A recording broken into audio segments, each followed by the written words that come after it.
আর ঢং কইরো না, 4 বছর পর ভাতার আইছে, আমার পোলার ঘুমে ডিস্টার্ব হইব। ছি, তোর মুখে কিচ্ছু আটকায় না। 4 বছর পর তোমার কাছে পাইছি, যদি খাটকুট ভাঙে ফেলাই লস তো আমারই হইব, তাই না? আগে আমারে ভাঙ্গো, তারপর খাটের চিন্তা। কত দিন কত রাত যে আমি চিৎকার করে কান্না করছি। তুমি জানো ভাই, বিদেশের মাটিতে যদি কেউ কাজ না শিখে যায় তাদের যে কত কষ্ট। ওই দেশে একটা কুকুরের দাম আছে, কিন্তু কোনো মানুষের দাম নেই। আমি ওকে আর বিদেশে পাঠাবো না। আমাদের যা আছে এটা দিয়েই বাকি জীবন আমরা চলে যাব। এই যে তুমি আমার লাগে নরম বিছানা পাতায় রাখছো, আমি 4টা বছর এরকম নরম বিছানায় শুই নাই। তুমি না আগে আমার গাল ধরতা, আজ ধরছো না যে? হাতগুলো এমন শক্ত হয়েছে কাজ করতে করতে, এই হাত দিয়ে তোমার গাল ধরলে তুমি কষ্ট পাইবা।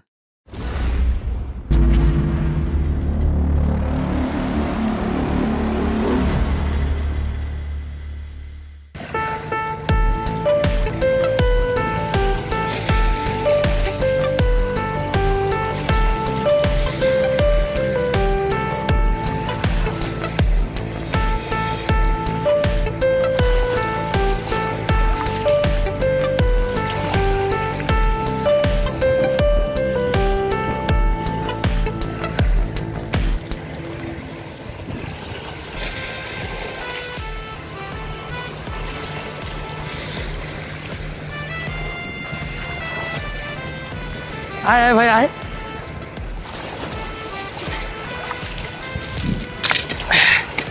বাবা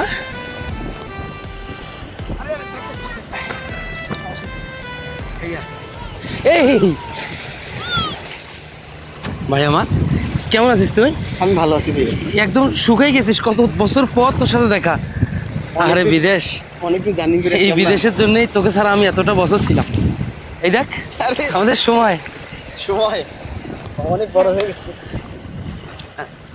ভালো আছে বাবা? আচ্ছা এখন আর এখানে সময় নষ্ট না করি, এই চলো বাবা, তুমি এটা নাও, তোমার চাচু থাক, চলো চলো আসো আসো।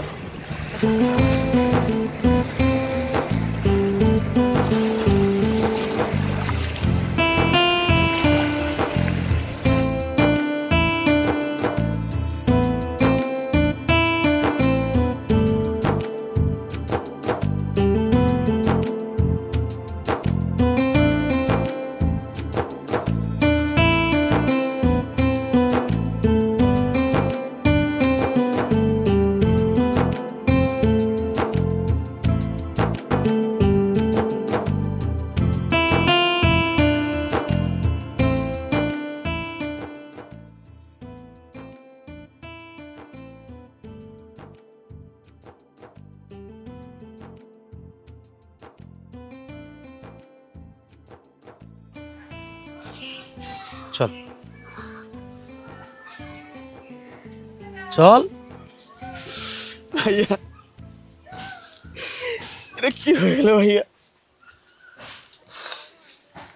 দেশ বিদেশ সময় বাবাকে দেখতে পারলাম না। মানুষটা কত কষ্ট করে আমাদের লেখাপড়া করালো, মা মারা যাওয়ার পর অত আদর যত্ন করে আমাদেরকে মানুষ করলো। অত সই প্রবাসের জন্য বাবাকে সে সময় দেখতে পারলাম না। আরে পাগল, সবারই তো একদিন যাওয়া লাগবে, তাই না? তুই এত জার্নি করে আসছিস, দুঃখ করিস না ভাই, চল বাসায় চল। আজকে যদি আমি বিদেশে না থাকতাম, আমি হয়তো আমার বাবাকে শেষ দেখাটা দেখতে পারতাম না।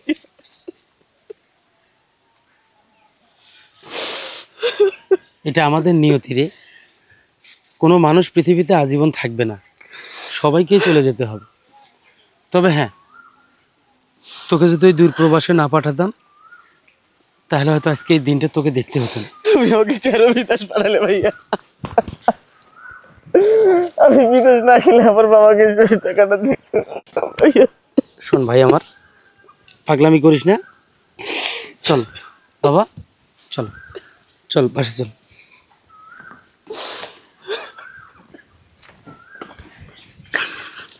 আচ্ছা ভাই, মেয়েদিরে দেখি না, ওর দোকানটাও তো নাই।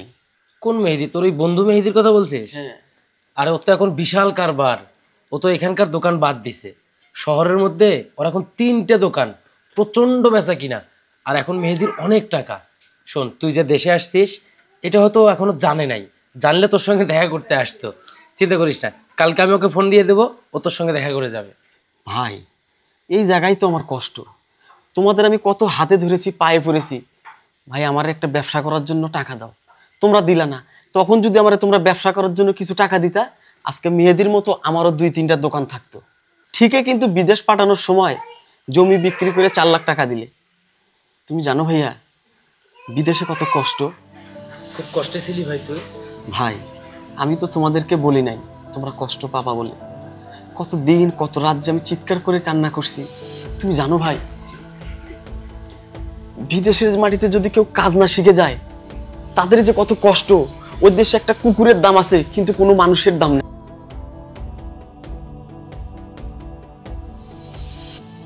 যে মানুষ বিদেশে কাজ না শিখে যাবে, হাতের কাজ যে জানবে না, বিদেশে তার কোনো দাম নাই, তার কোনো মূল্য নাই।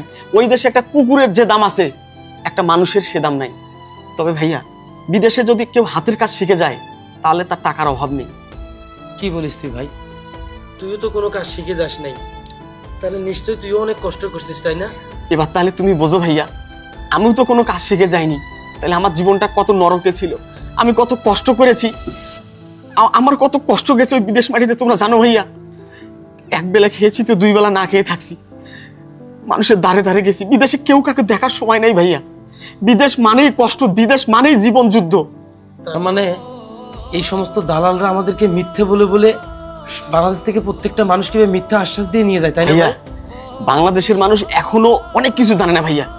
ওরকম দেশে যাইতে মাত্র 1 থেকে 1.5 লক্ষ টাকা লাগে। কি বলিস তুই? আমরা সাধারণ মানুষ সেখানে 5 লাখ টাকা দেই, 7 লাখ টাকা দেই, যেখানে 1-1.5 লাখ টাকা দিয়ে বিদেশ যাওয়া যায়। এই বাকি টাকাগুলো কি করে জানো ভাইয়া? দালালরা মেরে খায়। আমরা এখনো অন্ধ ভাইয়া, বাংলাদেশের মানুষ এখনো অনেক বোকা। তার মানে আমরা তাহলে প্রতিনিয়ত এই সমস্ত দালালদের হাতে প্রতারিত হচ্ছে। হ্যাঁ ভাইয়া, তবে আমি যতদিন বেঁচে আছি আমি আর মানুষকে প্রতারিত হতে দেব না। আমি প্রত্যেকটা গ্রামে হেঁটে হেঁটে গিয়ে সবাইকে বোঝাবো তোমরা কেউ বিদেশ যায় না, বিদেশ যাইতে গেলে কাজ শেখো। আর কাজ শিখেও যদি দাও 1 থেকে 1.5 লাখ টাকার মধ্যে বিদেশ যাওয়া যায়। যে তোমাকে বলে 5 লাখ লাগবে, 10 লাখ লাগবে, সে তোমাকে ঠকাবে। তুমি দালালের চক্করে পড়েছো, দালালের চক্করে পড়ো না ভাই, নিজের জীবন শেষ করো না। তুই ঠিকই বলছিস ভাই, আমি তোর কথাটা বিশ্বাস করছি। কারণ কিছুদিন আগে আমাদের রহমান চাচার ছেলেটা বিদেশ গিয়ে ধরা খেয়ে আসছে। ও এখন পর্যন্ত আর নিজের পায়ে দাঁড়াতে পারে নাই। আমিও তোর সাথে আছি, আমিও প্রত্যেকটা গ্রামে গ্রামে যাব, প্রত্যেকটা মানুষকে এটা বুঝাবো যে ভাই, অর্থ থাকলে দেশেই ভালো কিছু করা যায়, বিদেশ যাওয়ার প্রয়োজন হয় না। ঠিক আছে ভাই, এগুলো নিয়ে আর ভাবিস না, যা হবার হয়েছে, বাকিটা আল্লাহ ভরসা।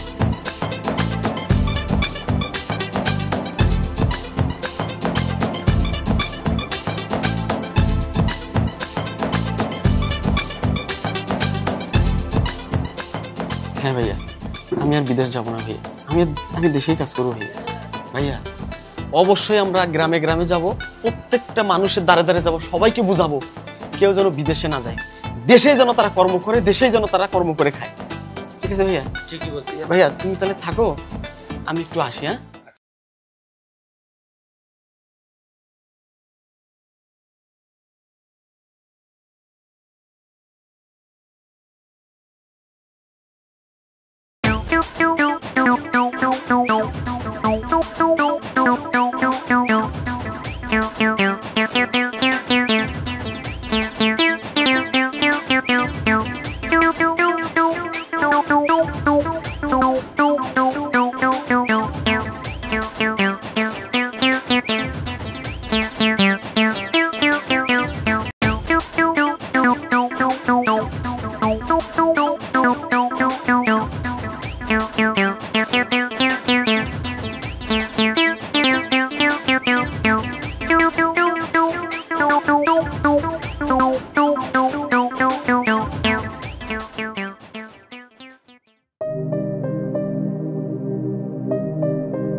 কেন বিদেশে কি খাওনের অভাব? না বন্ধু, বিদেশে খাওনের অভাব নাই। আমাদের সারা মাসের বেতন দিয়াও এক বেলার খাওন হইব না এমন খাওনও আছে। আমরা তো সেই খাবার খাই না। এই রোদ বৃষ্টিতে ভিজা বাবা মার লেগা বউ বাচ্চার লেগা দেশে টাকা পাঠাই, যাতে তারা ভালো খাইতে পারে, ভালো থাকতে পারে। রবিন, এই রবিন, এই কি করো? পোলাটা ঘুমাইছে তো। আর ঢং কইরো না। 4 বছর পর ভাতার আইছে, আমার পোলার ঘুমে ডিস্টার্ব হইব। ছি, তোর মুখে কিচ্ছু আটকায় না। খবরদার, তুই তো গাড়ি করবি না। আমি তো সিনিয়র ভাসুরের বউ। সেটা পরে, তার আগে তুই আমার সই। দেখো আজকে আমার শরীর মুখটা কি সুন্দর খুশি খুশি লাগতেছে। যা শয়তান। যাই, পোলাটারে নিয়ে যাই। থাউক না, পোলাটা আমার ছাড়া ঘুমাইতে পারে না, অভ্যাস হয়ে গেছে। 100 বার ঘুমাইবো, অহন থেকে অভ্যাস করন লাগবো। আপনার আর ঘুমানোর কাম নাই, এবার নিজের একটা পোলাপাইন বানানোর কামে লাইগা যান। এবার গেলে কিন্তু 10 বছরও আইবো না। 10 বছর আর যাইতেই দিমু না। হইছে, অহন দে পোলাটারে নিয়ে যাই। থাউক না। সত্য আর ঢং করানো লাগবো না। দাঁড়া, আইতাছি। এই শুনছো? কই তুমি? কি হইলো? এদিকে একটু আসো তো। আসতেছি।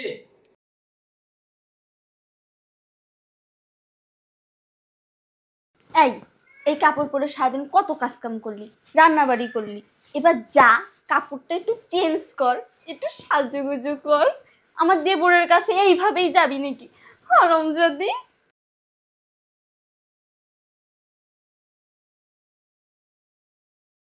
আসবো? হ্যাঁ আসো। এই কি হয়েছে? রশিয়া, রঞ্জু কোথায়?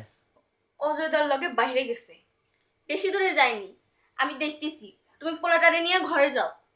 আচ্ছা বাবা,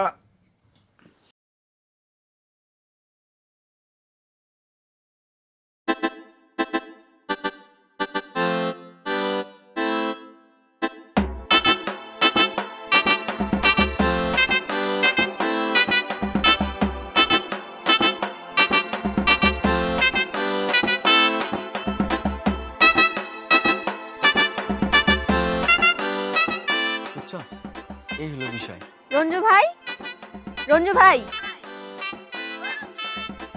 এই যা বাসা থেকে ভাবি ডাকতেছে। যা যা বাসায় যা, কালকে দেখা করবো না। আচ্ছা বন্ধু, তাহলে তুইও বাসায় যা, কালকে দেখা হইব না। আচ্ছা ঠিক আছে, যা। আচ্ছা।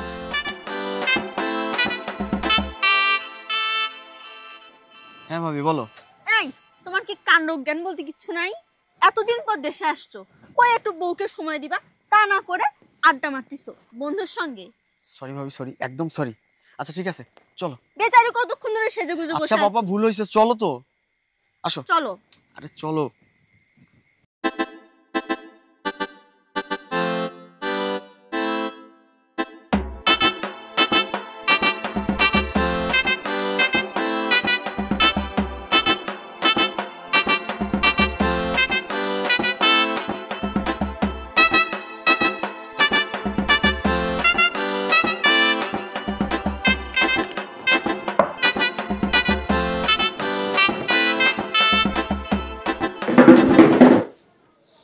এই তোমার আসার সময় হইলো? আই সেই যদি দরজা দিয়ে বউ নিয়ে শুয়ে থাকি, মাইসে কইব কি? এটা তুমি বুঝো না? আমি বলছি বউ নিয়ে শুয়ে থাকতে, একটু আশেপাশে ঘুরঘুর করলে তো শান্তি পাইতাম। সারা রাত ঘুরঘুর কইরা পোষাই দি মনে। থাক, অহন আর আহ্লাদদায়িত হইব না। আসেন শুয়ে একটু রেস্ট নেই। তুমি আমারে নিচে একটা বিছনা কইরা দিবা? নিচে বিছনা কেন? খাটের মধ্যে কমতি কি? 4 বছর পর তোমার কাছে পাইছি, যদি খাটকুট ভাঙে ফেলাই লস তো আমারই হইব, তাই না? আগে আমারে ভাঙ্গো, তারপর খাটের চিন্তা। রশিয়া, আসলে বিষয়টা সেটা না। এই যে তুমি আমার লাগে নরম বিছানা পাতাই রাখছো, আমি 4টা বছর এরকম নরম বিছানায় শুই নাই। আজকে নরম বিছানায় শুইলে আমার ঘুম হইব না। তাহলে কি আমিও তোমার লগে ঘুমাবো না? তুমি কি আমার ছাড়া ঘুমাইতে পারবা?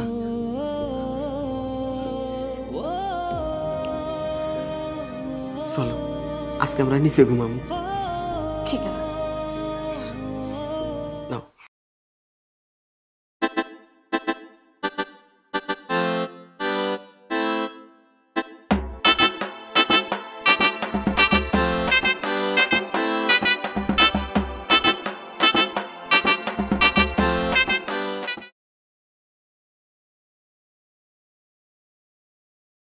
রশিয়া, আর পা টিপতে হবে না, কাছে আসো।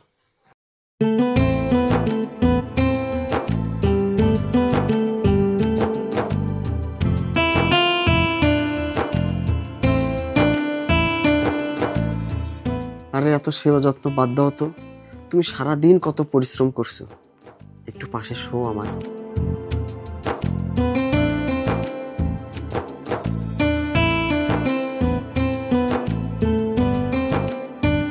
তুমি না আগে আমার গাল ধরতা, আজ ধরছো না যে? হাতগুলো এমন শক্ত হয়েছে কাজ করতে করতে, এই হাত দিয়ে তোমার গাল ধরলে তুমি কষ্ট পাইবা। বিদেশে তোমার অনেক কষ্ট হয়েছে তাই না? পরিশ্রমে বেটা মানুষের কষ্ট কিসের? আরে কষ্ট তো তোমাদের ছাইরা, পরিবার ছাইরা যারা ওই প্রবাসে থাকে তারাই বোঝে কষ্ট কত প্রকার। ওরা হারে হারে টের পায় কষ্ট কারে কয়। মানুষ যে বিদেশ করে, বড় বড় চাকরি করে, অনেক টাকা কামায়। সেইটা কাজ জানা লোকের বেলায়, তুমিও তো অনেক কাজ জানো। এরকম কাজ না। যে যে দেশে যাইতে চায় যাওয়ার আগে ওই দেশের ভাষা শেখা অনেক জরুরি। তারপর তারপর তারপর অবশ্যই কিছু টেকনিক্যাল কাজ শিখে যাওয়া দরকার। এই যেমন ধরো প্লাম্বার, পেইন্টিং, ড্রাইভিং, রান্নাবাড়া। রান্না বান্নাও শিখে যাইতে হয়? অবশ্যই, রান্নাবান্না অনেক বিরাট ব্যাপার, এদের অনেক বড় বড় কোর্স হয়। আর এদেরকে শেফ বলে, এরা অনেক টাকা বেতন পায়, এই শেফদের অনেক দাম। থাক, তোমার আর কাজ শেখা লাগবে না। হব, আমি আর বিদেশ যাব না। বিদেশ যাওয়ার আগে মানুষ যেন সঠিক তথ্য পায়, আমি সেই রকম একটা ট্রেনিং সেন্টার খুলবো, যাতে মানুষ সঠিক তথ্য নিয়ে বিদেশ যাইতে পারে। সুন্দর পরিকল্পনা, আমিও থাকবো তোমার লগে। নিবা না আমারে? অবশ্যই নিব, এটা তো খুবই ভালো কথা। শোনো, তাইলে আমরা দুইজনে মিল্লা মানুষে বুঝাবো বিদেশ যাওয়ার আগে সেই দেশ, সে দেশের ভাষা যেন সবাই শিক্ষা যায়, কাম কাজের খবর নিয়ে ট্রেনিং নিয়ে তারপর যেন সে দেশে তারা যায়। বুঝছো? ঠিক আছে বউ, ঠিক আছে, একদম সঠিক বলছো তুমি।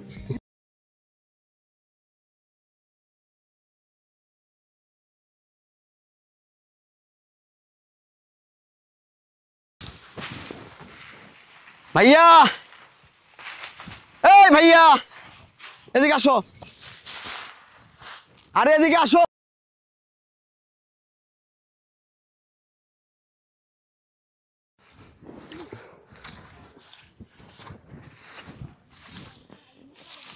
কি রে, তুই এখানে আসছিস কেন? তোমার সঙ্গে কিছু কথা আছে, চলো। আরে রোদ্রের মতো তোর এখানে আসার দরকার আছে? আমি তো বাসায় যাবো নাকি? কাজটা শেষ হলেই তো যাবো। যা, তুই বাসায় যা। কাজ পরে করো, তুমি আসো তো, আসো। আরে আরে আসো না। আরে জমিতে লোকজন। আরে আসো তো, আরে আসো না। বসো। আরে ওখানে বসিস কেন? এখানে কাদা ময়লা কত কিছু আছে, এখানে বসার দরকার নেই। ভাই, এই বিদেশে যে কাদা মাটি রোদ কিভাবে যে জীবন পার করছি ভাই, এটা তো আমি জানি। তোমরা তো শুধু কও বিদেশ। বসো তো, বসো। আরে আরে বসো না। এই কি হয়েছে? তুই এত জরুরি ভাবে কি কবি কত? ও ভাই, আমার না কোন জমিটা বিক্রি করে বিদেশ পাঠাইছিলা? কেন তোর মনে নাই? ওই যে রাস্তার পাশে যে বিল্ডিং হইতাছে, ওই জমিনটা। কেন কি হয়েছে? ওই যে রাস্তার ধারে যে জমিটা, হ্যাঁ ওই যে বিল্ডিং উঠতেছে যে, হ্যাঁ ওই জমিটা। হ্যাঁ। কয় টাকা বেচছিলা ভাই? কেন তোর মনে নাই? তোর বিদেশ যাওয়ানোর সময় তো তোর 4 লাখ টাকারই দরকার ছিল, আর সেই জন্যই তো ওই জমিটা বিক্রি করছি 4 লাখ টাকায়। আচ্ছা ভাই, এখন ওই জমিটার দাম কেমন হইব? আরে পাগল, এখন কি আর আগের মতো সবকিছু আছে? কতদিন আগের কথা, 5-6 বছর আগের কথা। জিনিসপত্রের দাম বাড়ছে না এখন? তারপরেও ওই সব জমিনের দাম 16-17 লাখ টাকা হইতে পারে। লাখ টাকার জমি এখন 16-17 লাখ? আরে পাগল, 4-5 বছরে কত কিছুরই তো পরিবর্তন হয়েছে, জিনিসপত্রেরও দাম বাড়ছে, তাই তো এখন বাজার বেশি। এগুলো শুনে তুই কি করবি? বাদে তো। ভাই, তুমি ওই জমিটা আবার ফিরে নেওয়ার ব্যবস্থা করো। কি বলিস তুই? ওই জমি ফিরে নিতে টাকা লাগবে না? এত টাকা তুই কই পাবি? ভাই আমার কাছে টাকা আছে, যে টাকা আছে এই টাকা হলে ওই জমিটা আবার আমরা নিতে পারবো। শোন, ওই জমিটা যে নিবি তোকে আর কিছু করতে হবে না। ভাই আমি এই বিদেশে থাকাকালীন তোমাদেরকে মাসে মাসে টাকা পাঠানোর পরেও আমি কিছু কিছু টাকা জমাইছি, আমি ওভার টাইম করছি, করে কিছু টাকা জমাইছি। এই টাকাগুলো হলে ওই জমিটা আমরা ফিরে নিতে পারবো ভাই। আর জমিটা তো আমাদের বাপ দাদার সম্পত্তি, ওখানে তোমারও ভাগ আছে, আমারও ভাগ আছে। এই যে রোদের মধ্যে তুমি একা একাই কাজ করো, তুমি কি মনে করো ভাই আমার খারাপ লাগে না? আমার ভাই মাঠে একা একাই কাজ করতেছে, এটা দেখে আমার খুব কষ্ট লাগে। আমরা যদি দুই ভাই মিলে কাজ করি ওরকম জমি আমরা আবার কিনতে পারবো ভাই। তুমি একটা ব্যবস্থা করো ভাই, বাপের পৈতৃক সম্পত্তি আবার আমাদের থাক ভাই। শোন, তুই যে এটার পিছনে যে টাকাগুলো শেষ করবি, তুই কি আর বিদেশ যাবি না? না ভাই, আমি আর বিদেশ যাব না ভাই। কি করছি এই 4 বছরে বিদেশ থেকে আমি, বলো? তোমাদেরকে ছেড়ে, পরিবার ছেড়ে, বাবা মারা গেল, বাবার মুখটাও দেখতে পারলাম না। এই 4-5 বছর শুধু গাধার মতো খাটছি আমি ভাই, এমন কিছু করতে পারি নাই যে বাড়িতে এসে আমি 2-4 বিঘা জমি কিনবো, 2-4-5টা দোকান নেব। এত টাকাও তো ইনকাম করতে পারি নাই ভাই। 4 বছরে না হয় 40-50 লাখ টাকা ইনকাম করছি। এই দিয়ে কি মানুষের জীবন চলে ভাই, বলো? শোন, আমি তো তোর মুখের হাসি দেখার জন্যই বাপের এই কলিজা জমিটা বিক্রি করে আমি তোরে দিছিলাম ভাই। ঠিক আছে, তুই যেহেতু বলতিছিস আমি চেষ্টা করব, দেখি ওটা আবার রাখা যায় কিনা। ভাই আমি চেষ্টা করব। তুমি চেষ্টা করো ভাই। আমার ভাই এই রোদের মধ্যে কাজ করে, এটা আমার সয় না ভাই। তুমি আমার জন্য কত কষ্ট করো, আমার জন্য কত ত্যাগ স্বীকার করো। নিজের ভাগের জমি বিক্রি করে আমাকে বিদেশ পাঠাইছো ভাই। আমি বুঝি না? আমি সব বুঝি ভাই। তোমাদের ছাড়া থাকতে আমার খুব কষ্ট হয় ভাই। কষ্টটা আমার সার্থক হতো যদি আমি সেখানে লাখ লাখ টাকা ইনকাম করতাম, কোটি টাকা ইনকাম করতাম, তাহলে না হয় সেটা সম্ভব ছিল।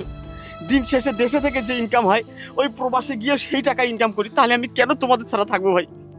তোমার কথা মনে হলে আমার রাতে ঘুম আসে না ভাই। তুমি একা একাই বাড়িতে থাকো ভাই। আমরা যদি 2 ভাই মিলে ফসল ফলাই ভালো ইনকাম করতে পারবো ভাই। ওই বিদেশের চেয়ে দেশে আমরা ভালো ইনকাম করবো। ও ভাই তুমি আমার আর বিদেশ পাঠাইও না ভাই, আমি তোমার ছাড়া বিদেশ যাবো না ভাই, আমি তোমার ছাড়া বিদেশ যাবো। বাবা, এই কি হয়েছে বাবা? আমি ছোট আম্মুর সাথে ঘুমাবো। আজকে একটু বাবার সঙ্গে ঘুমাও না বাবা, আমার খুব ইচ্ছে করছে তোমার সঙ্গে ঘুমাইতে। না না না, ছোট আম্মুর সাথে ঘুমাবো। ছোট আম্মুর খুব জ্বর। তাহলে আমি একটু দেখে আসি। না বাবা, ওখানে গেলে তোমারও জ্বর চলে আসবে। আসো আসো বাবা, আসো। মা তোমাকে ঘুম পাড়িয়ে দিই। পারুল, বলো। আজকে নিজেকে খুব অপরাধী মনে হচ্ছে। কেন? রঞ্জু যখন বাড়িতে আসলো, ও বাবার কবরের পাশে দাঁড়িয়ে অনেক কান্নাকাটি করছে জানো। ও বারবার বলতেছে আমি প্রবাসে যাওয়ার কারণেই বাবার শেষ দেখাটাও দেখতে পারিনি। কথাগুলো শুনে না আমার বুকটা কষ্টে ফেটে গেছে জানো। আমি যদি ওকে প্রবাসে না পাঠাতাম তাহলে হয়তো ও এই কথাগুলো বলতো না। এই কথাগুলো শোনার পরে না নিজের কাছে নিজেকে খুব অপরাধী মনে হচ্ছে জানো। তুমি তো জানতে না রঞ্জু বিদেশ যাওয়ার পর বাবা মারা যাবে, তাহলে তুমি নিজেকে কেন অপরাধী মনে করতেছো? বিষয়টা আসলে ওইটা না, আমি মনে হয় অনেক বড় ভুল করেছি। ওকে যদি আমি প্রবাসে না পাঠাতাম তাহলে ওর ভিতরে এই আক্ষেপটা তৈরি হতো না।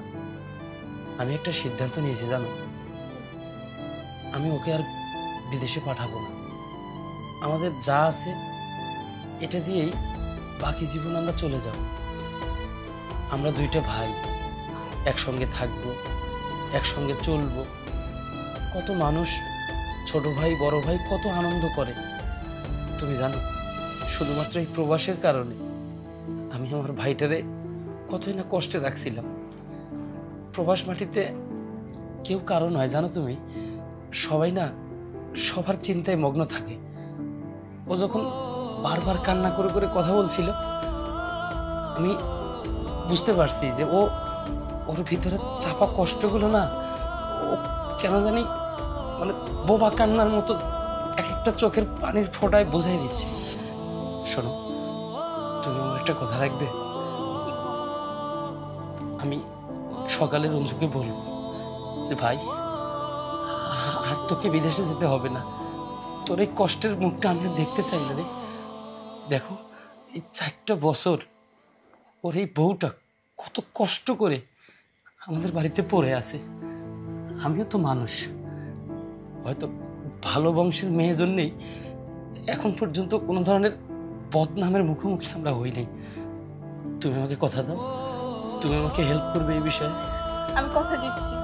আমি চাই আমরা 2টা ভাই এই পরিবারটা একসঙ্গে থাকতে। তুমি জানো একান্নবর্তী পরিবারের কি শান্তি, এটা আমরা অনেকেই বুঝি না। তুমি আমার সাথে থাকবে বলো, আমি ওকে আর যেতে দেবো না। আমি অবশ্যই তোমার সঙ্গে থাকবো। ঠিক আছে।